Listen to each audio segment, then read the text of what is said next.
வணக்கம். தண்டுவடத்தில் ஏற்படக்கூடிய கம்ப்ரெஷனுக்கு ஒரு 5 முக்கிய காரணங்கள் இருக்கின்றன. அவற்றினால்தான் டிஸ்க் கம்ப்ரெஷன் ஏற்படுகின்றது. முதலாவது காரணம் ஸ்பைனல் கார்டில் ப்ரொலாப்ஸ் ஏற்படுவதனால கூட டிஸ்க் கம்ப்ரெஷன் ஏற்படுகின்றது. இரண்டாவது காரணம் முதுகெலும்பு கால்வாயில் ஒன்று அல்லது அதற்கு மேற்பட்ட இடைவெளிகள் குறைவதனால கூட டிஸ்க் கம்ப்ரெஷன் ஏற்படுகின்றது. மூன்றாவது காரணம் டிஸ்கில் டியூமர், ஏதாவது கட்டிகள் ஏற்பட்டால் கூட டிஸ்க் கம்ப்ரெஷன் ஏற்படுகின்றது.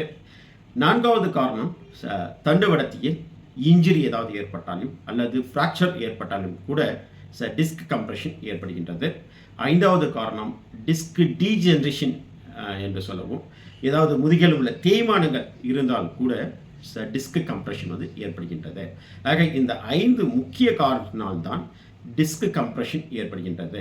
ஆகவே இது போன்று மீண்டும் ஒரு நல்ல தலைப்புடன் பார்ப்போம். நன்றி, வணக்கம்.